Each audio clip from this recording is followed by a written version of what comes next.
City Council Committee on Government Services co-posted with the Committee of a Whole will meet in person Tuesday, September 16th, 2025 at 6 p.m. for the purpose of discussing creating a policy concerning the use of city council chambers as was reviewing the Salem Code, Chapter 2, Section 10, use of city council chambers. This meeting will be held in City Council Chambers, 93 Washington Street, Salem, Massachusetts, second floor. Link provided below, password 809-364 or telephone, and all shall be primary method of public access of such meetings. Secondary method shall be provided.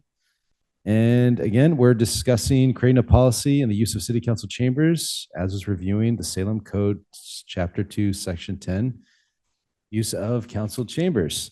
So in front of us, so first off, we have members of the committee. We have Councilor Stott, Councilor Merkel, Councilor Marcello. We also have our city solicitor, Beth Renard, joining us as well. And make sure we're good to go. All right, so in front of us, we have a draft ordinance or policy of that Councilor Stott and I believe Councilor Merkel and our solicitor have been working on. So I'll leave it to you, Councilor Stott. Thank you, Chair. And I'll start by saying thank you for organizing this evening's meeting with us able to attend. I appreciate it.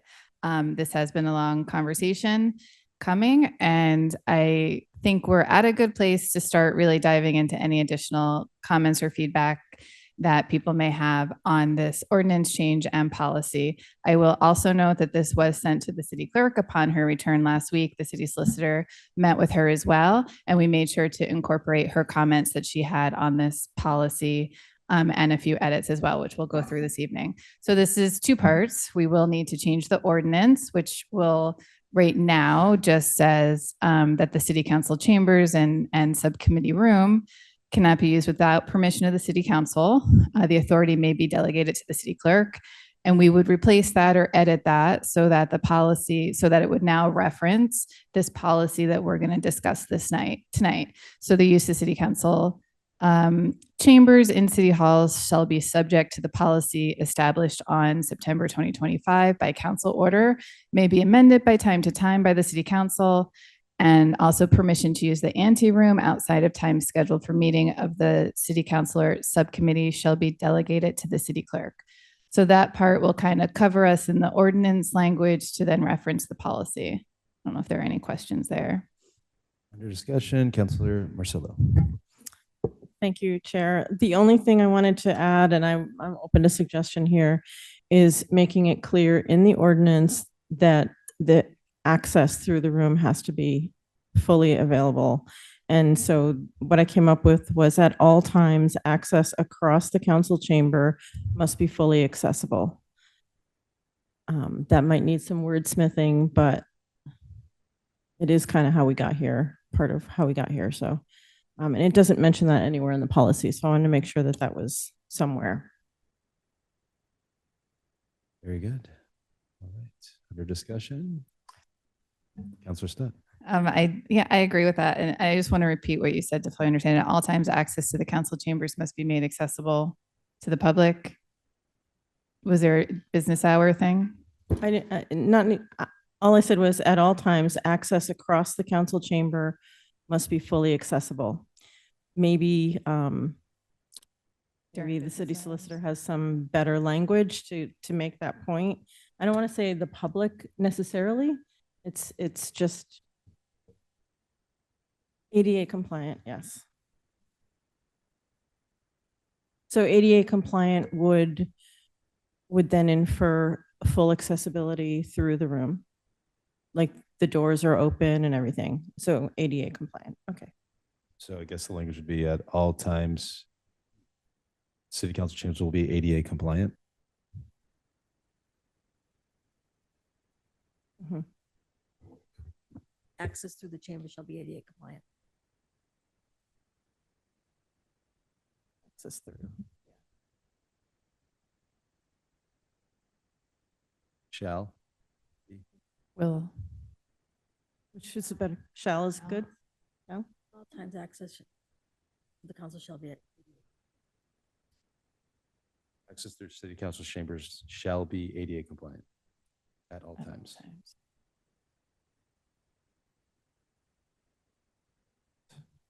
Okay, Councilor Merkel. Thank you, Chair Varela. Just for clarity, should we vote on that amendment or are we going to go through it all? I just want to be prepared, because it might be hard to go back and remember. Let's vote on it now. Whatever everybody thinks. I don't have an opinion. I just wanted some I'd say let's clarity. do it as we go. So, As we go. Okay. Well, if I may, we should discuss the policy because this is going to reference a policy. Great. So let's. I mean, the whole thing's in front of us, right? So. all right, under discussion. So continuing discussion to go into the policy, so this is a brand new policy drafted amongst, we did research looking at other city council chamber policies around the country. Ironically, the North Pole was one that I thought was the most entertaining. They use their council chambers for a lot of city events. They were quite busy. So this was a combination of that plus realizing and understanding what we already have in place and what we already do in chambers is regular business. So some things that we already do in chambers, the swearing in of public safety officers, for example. We do a lot of HR events for employees because this is one of the larger rooms within the city buildings that we have. And then also the mayor's office has a flag raising policy and has an event policy. So they already kind of do some pre-screening work. So with all of those pieces under consideration, we decided started to piece together a policy along with the help of the city solicitor. So I don't know if we want to go section by section here, but it basically just starts off with allowable uses and usage policy. Basically, the overarching idea is that the city council chamber is a public room primarily used for the business of the city council. I think that's a highlight right there. Given its location in City Hall, all uses of the room must be accessible to the public. Private or commercial uses are not permitted in city council chambers without majority approval of the city council. I'm reading that because the city clerk did have one comment suggesting that the sentence be deleted so we don't have it open for other items listed below. Personally, my idea of leaving that in is like, we kind of do need it out. Like we can't think of every single scenario. My scenario is always like some king of a foreign country wants to come in here and be married, or a film studio wants to come in and give the city, $100,000 to film a 5-minute film in city council chambers.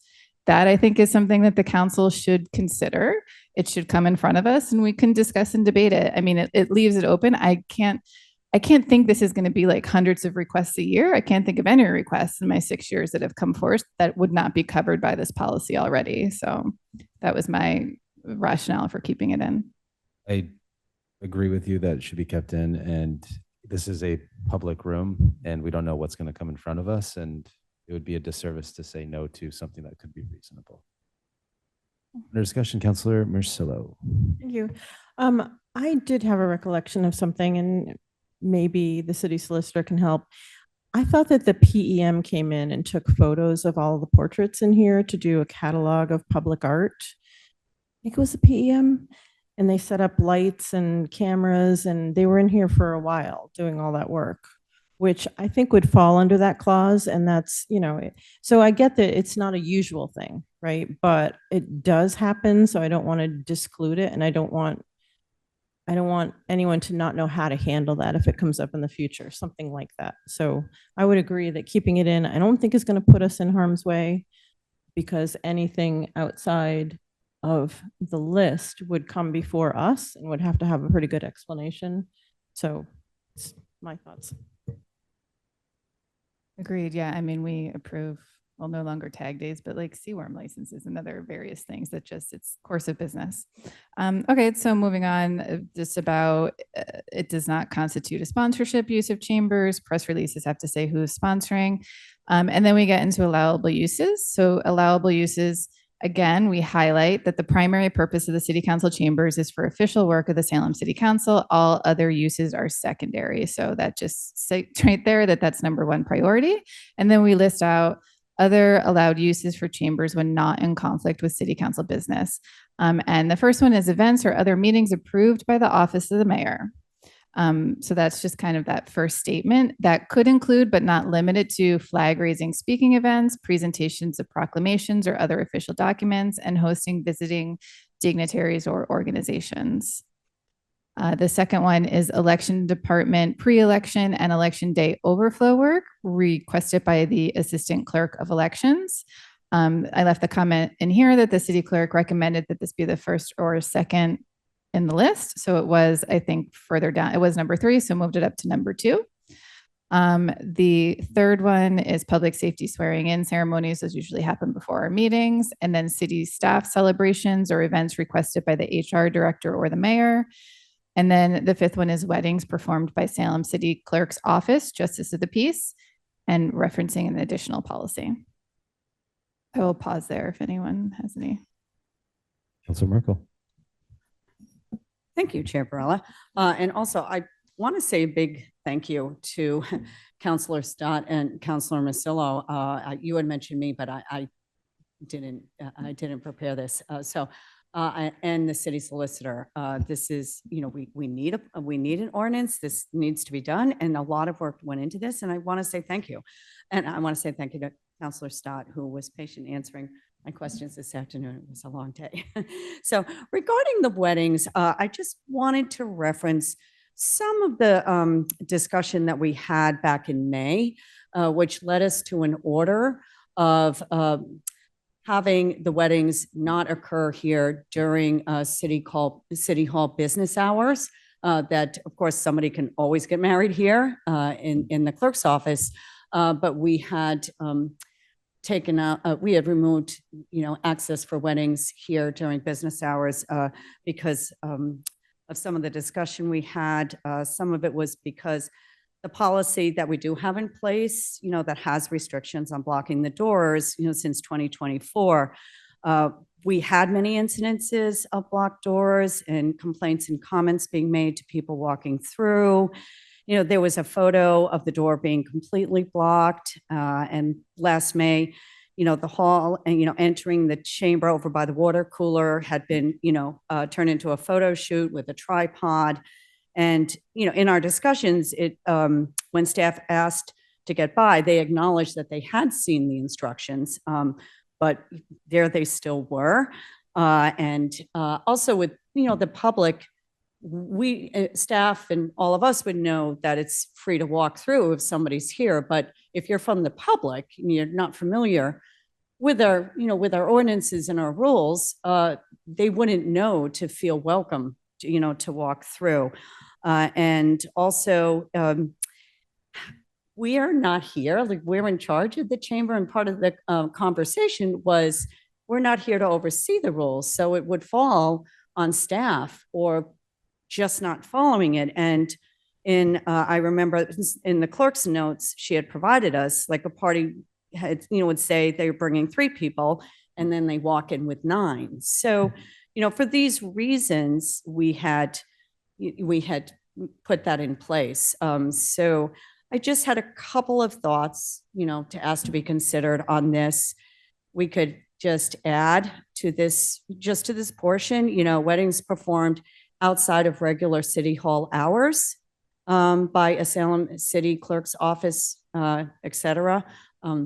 For that being, we would just need to add that language outside of regular city hall hours. Or since we'll be, working on a policy, that is, I know, another part of tonight's meeting, that could be also, removed to stay in committee. So at least we get this policy moving forward. We don't want anything to hold it up. And some of these suggestions, and I'm crediting Councilor Stott. So thank you for your help. So those were just a couple of thoughts I wanted to put out there. And another one too, regarding, a wedding is a very private event. So I think personally, I see a little contradiction with this being an allowed use when a wedding's a private event. And the first page is, private or commercial use would have a different process, majority approval of the council. So I thought that was just a little contradictory. So it's just what I wanted to put out there for today. Thank you. Thank you, Councilor Merkel. So as of right now, how this is written, it says that see additional policy. I'm assuming this submitted by the clerk is just, as I read it, this is handed out to wedding parties to lay out some ground rules, but I'm correct to say this is not a policy, correct? We've not received a policy? There is no policy currently, but that's what the clerk is using to guide their wedding parties. And I think could be the start of ground rules for a wedding policy, Excellent. in addition to this policy. Thank you. So I would agree with Councilor Merkel that maybe we would take this section out of it until there's a wedding policy in place. But it's the will of the body. Councilor Marcillo. Thank you, Chair. So my only concern with that is the bottom line when a wedding is held in this chamber is the access through the room. And I have learned that that doesn't only happen with weddings, that it's happened in other situations also through other uses. And it wasn't meant to keep people out, but it's a noise issue. And I think really what we need to be looking at is ways to make it clear on both sides of this room that that people are allowed to go through this room at any time, that this is not a closed room, that the doors are closed because of noise issues only. And so I'm a little hesitant to remove the weddings based on access issues when access issues are being caused by other things as well. And so so that's where I'm standing right now, and I'm trying to get through these policies, this policy and a wedding policy, to make it so that weddings can be held in this room as a last resort when there's no other place for that wedding to be, as long as access is allowed at all times. And that's, you know, if the people getting married don't like that, then too bad. And I don't think that's actually the case, but it just has to be a clear policy to everyone in the room that it's not a private room ever at all, at any time, whether it's a wedding or whether it's a function from the mayor's office. Councilor Merkel. Thank you, Chair Varela. Yes, the policy is pretty clear. It's just that there's no one here to enforce it. And the feedback I've gotten from staff and other people in that land in the space of ADA compliance, that walking through a wedding is different than like a Boy Scout event or, you know, other this, in the spirit of the other events we have. A wedding is very private and a little more intimidating to walk through. So and also for context, it's not a small number. The last data we were provided from 2024, from June to December, was over 100 weddings in 7 months. And if you have about 22 weekdays per month, not even counting holidays, you know, that's over 100. You're averaging a wedding a day. And yes, and everybody, the clerk had said that every wedding party has been getting the policy. But like I said, my concern is that people aren't here. And I'm also I don't feel obligated to, when somebody can always get married in City Hall, which they should, that we need to host a hall. So, and also I think last resort, that they don't have other options, I think that's too vague and impossible for anybody to sort out.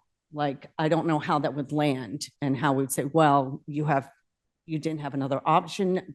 I just think that isn't enough clarity, you know, for how that would land. Thank you. All right. Continue.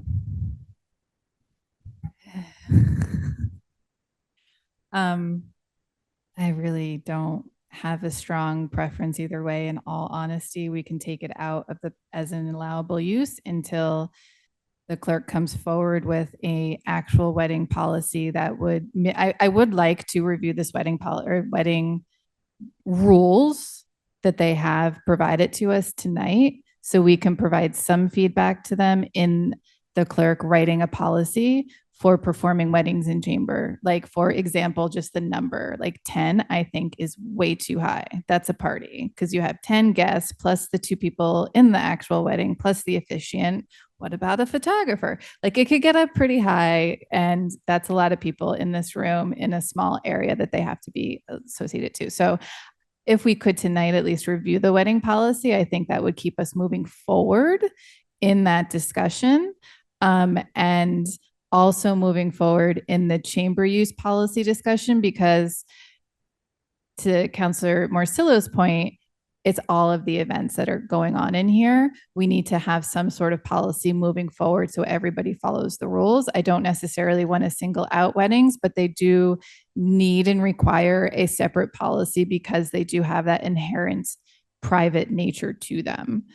So they need a little additional work. And I'm not the one performing weddings. I'm not the one getting married. So I don't really like, I'm not doing that work. If someone would like to perform weddings in here, which it would be the city clerk, I would like to see, a policy for that. They have provided the rules, which, I think we can review tonight and provide feedback. So with that, I would be okay with removing number 5 for now. I don't know if I would make a motion, and if the city solicitor has something to say. Perhaps leave it in, and that instead of saying see additional policy, perhaps there's another phrase there. See policy endorsed by the city council. And then you can, I know you want to get this done for the next meeting. At the subsequent meeting, you could have that policy done. So just leave a placeholder there. The council will have to endorse whatever policy she comes up with. You put that in there. So the endorsed policy will be attached. That's a suggestion. Councilor Marcillo. So does that mean that if there is no policy approved yet, then there would be no weddings here? Isn't there a current council order that prohibits weddings? Yes, there is. You haven't lifted that. So that would be lifted when and if we approve a policy and move forward. Okay. We'd have to clarify that. We leave that in place until such time. Yeah, so for clarity, there was no end date on that order that was put in, but assuming now that there's an actual policy, it would kind of end that order. Yeah, like I said, I'm fine either way. So if we could, before the next meeting, our next council meeting, have something reviewed by the city clerk, do you think that would be okay? And then maybe we could do like the before council meeting time. Quick meeting. Do you want to review the rules for feedback right now since we're on the topic? Sure, since we're on the topic, let's go into the.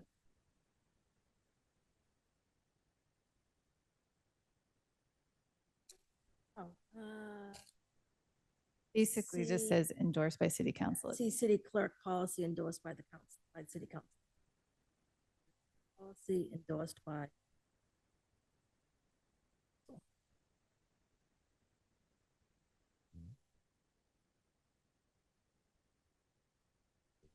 All right, so go ahead, Councilor Merkel. Yes, thank you, Chair Varela. Just a point of clarity. So changing the language for the wedding, additional policy endorsed by city council, this would be left in. So does that mean the standing order would not be in place anymore with the restriction of not having weddings here during working hours? So you could, it's up to you. You could keep that in place. You could amend that order that it's in place until such time as this policy is endorsed. Councilor Marcillo. But I think what you're saying is we have to actively rescind that, right? That order. So it's in effect until we. Okay, so the order would still be in effect, is my question. Okay, so they're still moving forward. There wouldn't be weddings allowed during working hours. Correct, until we rescind Meg's order, original order. So, Okay, thank you. Is there a decision on Halloween Day? So that is the question, right? And the question is whether we can get all of this wrapped up before Halloween.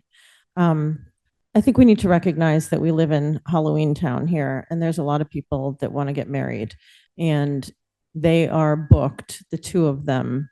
They are also taking the day off from work just to perform weddings. And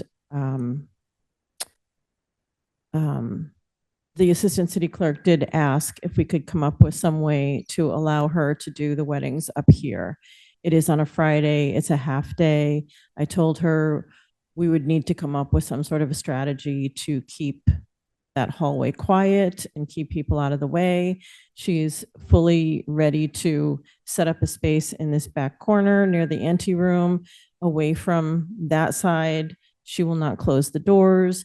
I mean, I think that there's a few things we need to work out, but that, either we put it in order to allow that with certain conditions on that day, regardless of our standing order not to allow weddings, or we finish this all up and let them do it. That's my goal. I hope we can get there. One of the two options. So. Under discussion, Counselor Stott. Or- I can work with the clerk on trying to get that done for the 25th. The policy. Okay. So speaking of the policy, I guess if we can review it and provide our feedback of things we would like to see in the policy, I think, and just jump in, sorry. I think for the policy itself, like the things that I've heard, obviously it needs to start off with being accessible at all times. I know my feedback is the number of guests, like up to 10 guests are allowed. I think that's very high. Most of the other ones that I read in other cities don't count guests. They just say total number of the wedding party. So that would include those getting married. It would include a photographer. It would include a flower person or little child, like in totality. This room is not large. And it's not even the whole room that they can use because it's basically that it's just this corner. I think 5 is the correct number because it's 5 plus the clerk that's doing the service. So it's actually 6 total. I don't know if anyone else has any feedback. Under discussion, counselors.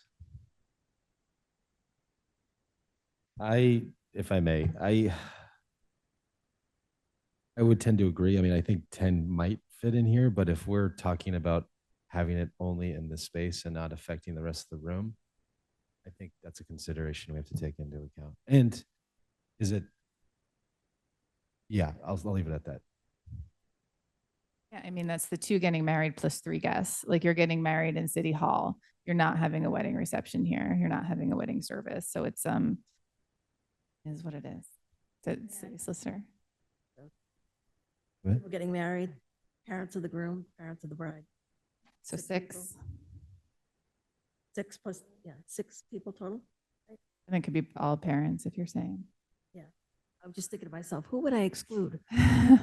Well, I mean, that's the thing. My Like you're father-in-law. not, if you want a large wedding, you have to get a location that can service that large wedding. My thing with the number of guests being large, that's where we cut into problems with sound, with noise, with disruption in the hallway, with people overflowing, with how do you actually rally and who's keeping track, who's going in there and counting 10. Like you can go in and easily count bride, groom, and 3 people. Like that's a pretty easy visual thing. 10, you're like, oh, and then like 10, what are you going to kick out? Like number 11? Like, I don't know. 5 is like people have to stop and think and whittle down that guest list. With 10, you get the parents, you get the sibling, you get the sister, like it can start creeping. That's just my opinion. Under discussion. Councilor Marcillo. I mean, I can't really, I agree with the parents, but then I've seen so many couples come in with their kids too. Like, I would like their feedback on this. And I would also suggest that maybe, yeah, if you're talking 10 or 12, maybe you find a room at the annex, right? Like this room should only be used as a last resort. And that's the number one thing. Like they have it down in their room or up here if the room is in use. Yeah. Last resort. Okay. So Councilor Stott. No, that was really my big thing. I know I heard other things like timing, guests arriving too soon, and hanging out outside here. Like I think that's in this current policy. I don't think that should be a thing, right? Like let me see where is I think it's at the end. It says please make sure your guests arrive on time so we can start on time. And it says, instead of crowding the hallway on the first floor, your guests may wait upstairs in the council chambers. Well, that means here, but generally out there, which is outside an office. So that's basically saying, don't make noise outside my office downstairs, go upstairs and make noise outside their office. So I don't like that solution. I think we just need to say you can arrive no more than 15 minutes before you start time, come in and get the thing, and then we go up. Like it needs to be a little tighter in that regard. And also if there's a smaller number of people, hopefully it's not as loud. But those were the two pieces of feedback I had on the policy.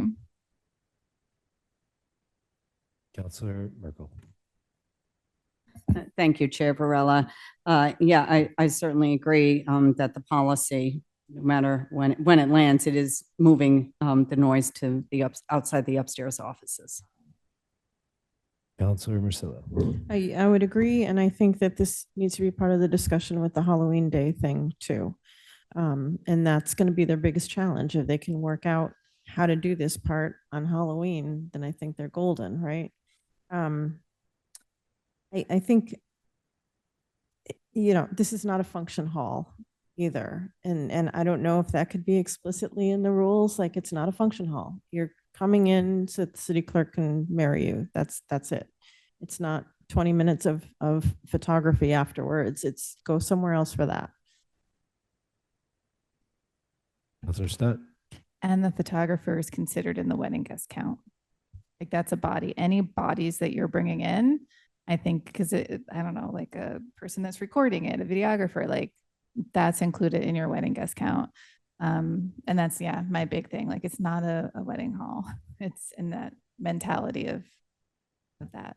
I think maybe saying, reiterating a few lines that we have in our current policy, like the primary purpose is actually work, but we're letting you do the weddings here would be helpful. Excellent. All right. Do we want to discuss number 3? No one nor anything, i.e. guest photographers' tripods can block double doors where the ceremony takes place. Doors cannot be obstructed. Any comments on that? All right. No decorations, cake, champagne, confetti, rice can be used in the chambers or City Hall stairs. I think that's fine. Number 5, since this is still a place of business, loud noises must be kept to a minimum. Although I expect clapping at the end, and I ask your guests to refrain from loud yelling, whistling, hollering, ringing of bells, etc. Under discussion. My only comment on that is it should be, I think, first that this is a place of business. Yeah. That we're letting you have your wedding in. Yeah. All right. Any comment on that? Moving on. Number 6, also due to the historical furniture, expensive audio equipment, please keep young children from running around, touching everything.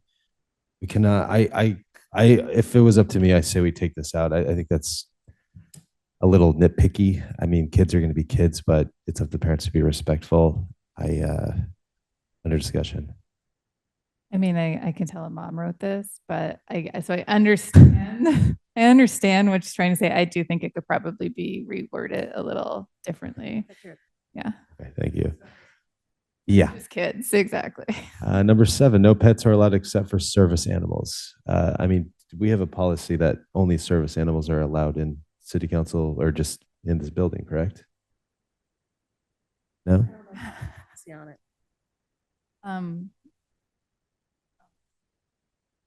Councilor.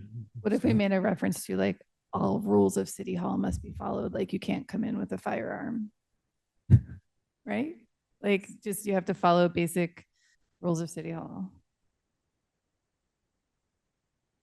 And also this other policy that we're drafting this evening, which has additional items in there. So that's why like the other item might not even be needed because it talks about displays and yeah. All right. Any other comments on recommendations to the clerk? All right. Moving on. Councilor Stott. Okay, so there was a comment from the city clerk. Read it. The clerk recommends adding and data reservation. So this was about the priorities that we just talked about: events, election department, swearing in, HR, events, and weddings. That's kind of an order of priority up above after city council business. So if there's more than one request at a time, the city clerk shall work with the requesting parties to resolve conflicts to the extent possible and agreeable to all parties, but shall make the final scheduling decision taking into consideration the priorities outlined above. The city clerk recommended also adding end date of reservation. Personally, I don't think that's needed because the priorities are the priorities, not necessarily when they come in. I don't know if anyone has any other feelings on taking. Councilor Marcelo. Yeah, when that was my feeling also. If you know, if a wedding is already booked, but the room is needed for something that is higher on the list, I just don't see. And I'm not picking on weddings. That's just the bottom of the list, right? Date of application seems it's not relevant in my mind. I think conflicts just need to be worked out. We're Excellent. all adults here, right? Yep. Most of the time. Moving on. The clerk also recommended deleting the next sentence. So any other requested use for public events not covered by this policy shall be brought to the city council for approval. Again, this is similar to the comment that we talked about at the beginning, just leaving the opening for any outliers that we're not talking about this evening. Okay, procedures for scheduling. And also I think the procedures and timelines and things will actually also cover her comment of adding date and reservation because there's a certain time that the room needs to be requested by. So all requests to use the city council chamber must be submitted to the city clerk in a manner established by the clerk. I don't know if you were able to talk with the clerk about that piece actually, but assuming that will be worked out of whether it's like an application or just an email. Emails. Okay. Reservations of the council chambers must be made at least 2 weeks in advance. We took out the repetitiveness of that. It was either 3 weeks or 2 weeks. We thought 2 weeks was fine. Council chambers may be booked up to 2 months in advance. The clerk, we had 3, the clerk suggested 2. I think that's fine, unless it's will by to go back to 3. However, the city reserves the right to bump organizations scheduled far in advance if the chambers are needed for urgent, unscheduled or emergency city business on the same day. The city shall make every effort to notify the scheduled user promptly of such conflicts and to reschedule the event in a mutually agreeable date and time. I think that's obviously council business would be the most pertinent example. And then we get into rules of use of the city council chamber. City council chambers are generally available for use during regular business hours for City Hall. And then we listed out business hours. The clerk did suggest changing the Thursday availability, in which City Hall is open 8 a.m. to 7 p.m. on Thursdays. Just we change it to 6 p.m., which is a good edit, I think, because usually we always have standing OLA and A&F meetings on Thursday night. So that just kind of leaves out any guessing of someone reading this policy and thinking, oh, I can book the room for Thursday night at 7. The likelihood of that is very low. It's just someone jump in if you need to. Council chambers are not generally available for use on city holidays and weekends. Requests to use the chambers after regular business hours shall require a city staff member to be present. The requesting party shall be responsible for costs, including but not limited to personnel overtime, for any use beyond the city's regular business hours. Lisa in HR helped us draft that as well. Use of the city council chambers by any individual, group, or organization except a city-related entity shall be limited to 2 separate events within a 12-month period. The clerk did comment that this opens it to the general public. Yes, it does. Those requests are vetted through the mayor's office, though, and their policies that they have of working through those. Any program, meeting, or event held in the council chamber shall not disrupt the routine procedures of City Hall offices. If disruption occurs, City Hall staff shall notify the applicant and work with them to resolve the disruption. The clerk asked if this can be the requesting party, such as the mayor's office. I don't know if discussion might be needed on this, but yes, I agree. It can be. Like, I think it goes back to that we're all on one team here, and if somebody causes a disruption, that somebody should be dealing with it. Any comment on the counselors on this topic? Councilor Marcelo. I think my only question was, are we interpreting that correctly? Her concern on that one. She doesn't want it to fall on her. The mayor's office is having a flag raising event. She doesn't want staff to complain that's loud. She doesn't want to be doing, quiet down. No, she wants the mayor's office, who was organizing it, requested it through her to use it, that Julio or whoever that might be.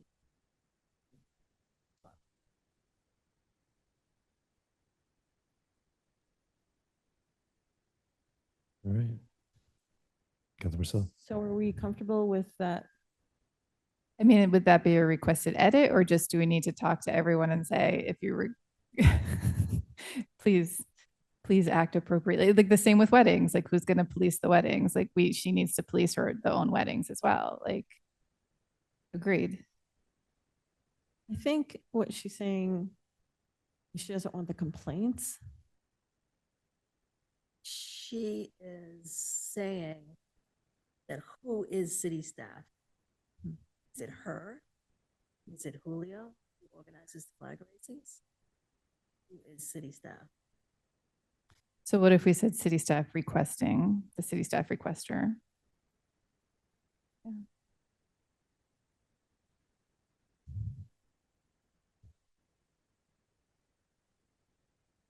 Just so I'm clear, this is any program, meeting, event in city council chambers shall not disrupt the routine procedures of city hall offices. If disruption occurs, city hall staff shall notify the applicant, work with them to resolve the disruption. So what are we adding? If disruption occurs, the city staff requesting shall notify that this is the city staff requesting use. City staff requesting, yeah.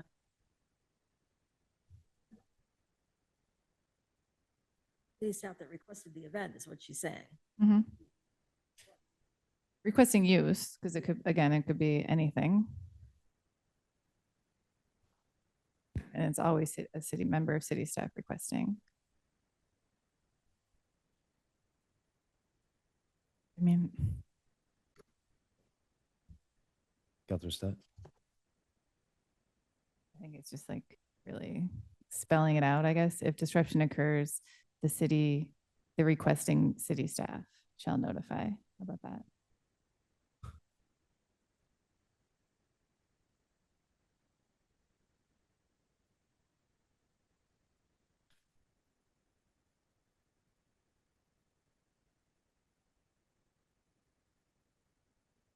Okay, go ahead. Okay, the next one is access to the mayor's suite of offices, to the departments and bathrooms on the other side of the chambers must be kept clear of furniture, props, decorations, or anything that will impede accessibility as defined by the American with Disabilities Act accessibility guidelines and standards. City clerk or mayor's office staff, depending on which department is responsible for the event, shall review and inspect the chambers shortly before the event or meeting takes place to ensure accessibility. Applicant agrees to abide by the city's recommendations for accessibility modifications. All displays and brochures for the meeting or event shall be contained within the council chambers. Chairs within the chambers may be used to display flyers or other materials. Under no circumstances shall any materials be attached in any manner to painted walls, windows, furnitures, or the ceiling. And the city clerk added a red line. Tables and desks may not be moved without consultation with the city clerk. If food or beverages are to be served, tables must be covered. All trash shall be removed. And also added, city-owned audio visual equipment shall not be used without permission of the city clerk. And then alcoholic beverages and drugs of any kind are not allowed in council chambers. City council reserves the right to refuse or revoke permission to use the council chambers when a proposed or scheduled event conflicts with this policy. And finally, in implementing this policy and in utilizing the council chambers, the city and any sponsoring group or organization granted permission to use the chambers shall not discriminate based on age, ancestry, color, disability, family status, gender identity or expression, military status, marital status, national origin, race, religion, source of income, housing status, sex, or sexual orientation.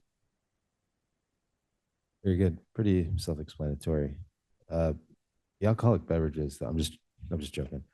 Question, was there ever a time that in these chambers that alcohol was consumed? Looking at the person who's worked here for 40 years. Tell you, after the day, Time to bring it back now. That's not. maybe once. Was it sanctioned? Probably not. Yeah. Oh man. Oh. All right. All right. These last ones are pretty self-explanatory. Under discussion. Any comments? Counselors? Excellent. All right. So I guess we'll get to it.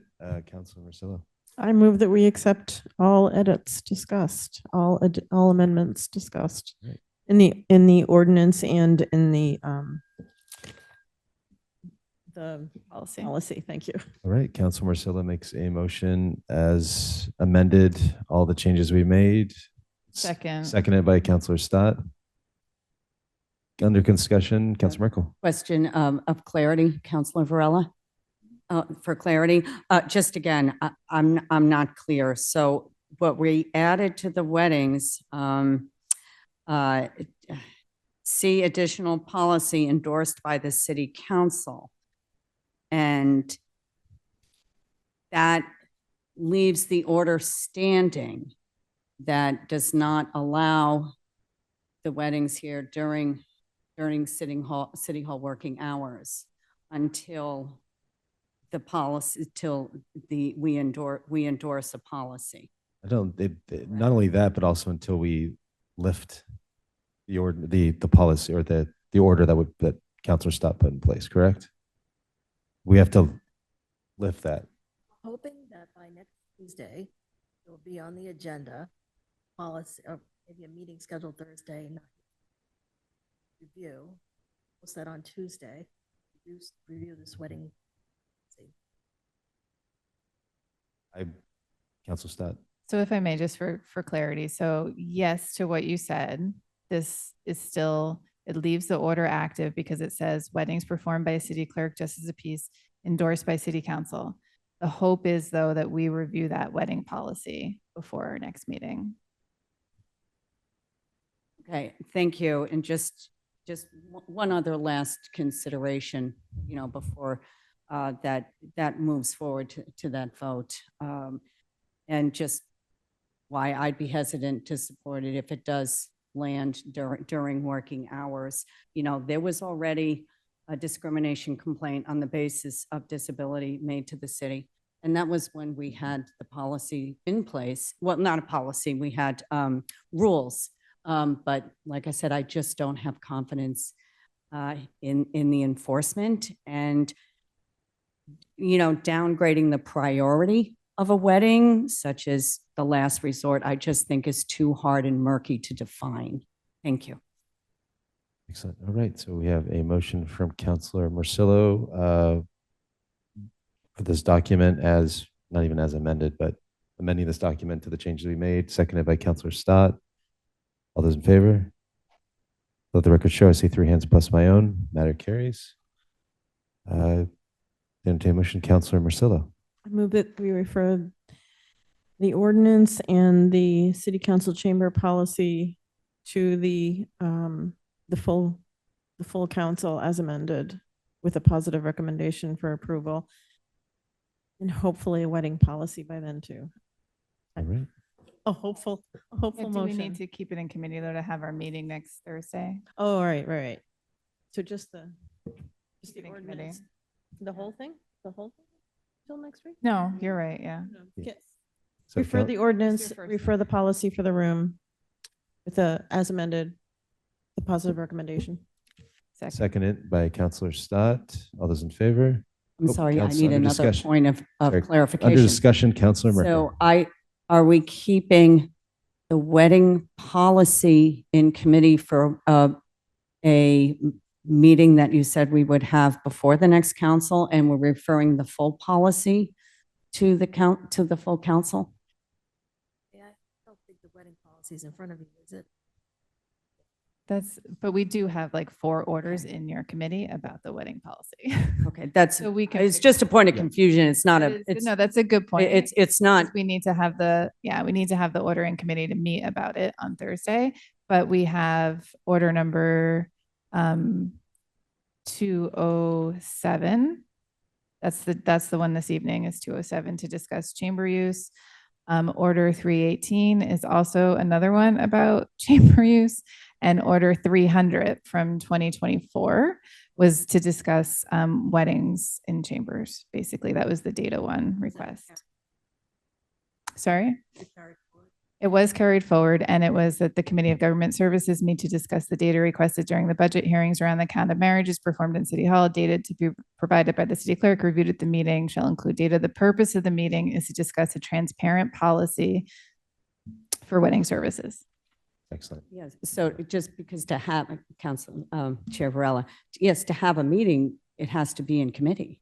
That was my point of. So my goal would be and have a it sounds like it meeting is. on a Thursday for 30 minutes before city council, and we'll bring that order in, or we'll discuss it, and we'll hopefully adopt the policy for a positive recommendation for that council meeting. So the motion then is to stay in committee so that meeting can happen? No, so the motion would be positive recommendation as amended for this document, and then I will be discussing order number 300 or 301 next city council meeting, or next government services meeting, and then we can adopt the wedding policy then, and then bring that as, we're clear? Councillor Stott. Sorry, just to add to that, like, because I'm reading the order from 2024, it requests data about the weddings. And I think if we can have that also, like that, I know we had it presented to us like on the, when I had my, I don't know, fifth order on the whole matter, but that would be helpful to have like the full breadth of the whole, like actually a little bit more behind on the wedding conversation. Excellent. All right. Very good. So we have a motion from Councillor Marcelo as a positive recommendation as amended for full council, seconded by Councillor Stott. All those in favor? Let the record show I see 3 hands plus my own. The matter carries. Motion to adjourn. Councillor Marcelo? Councillor Stott? Motion to adjourn. Councillor Stott, motion to adjourn. All those in favor? Very good. Thank you, everybody.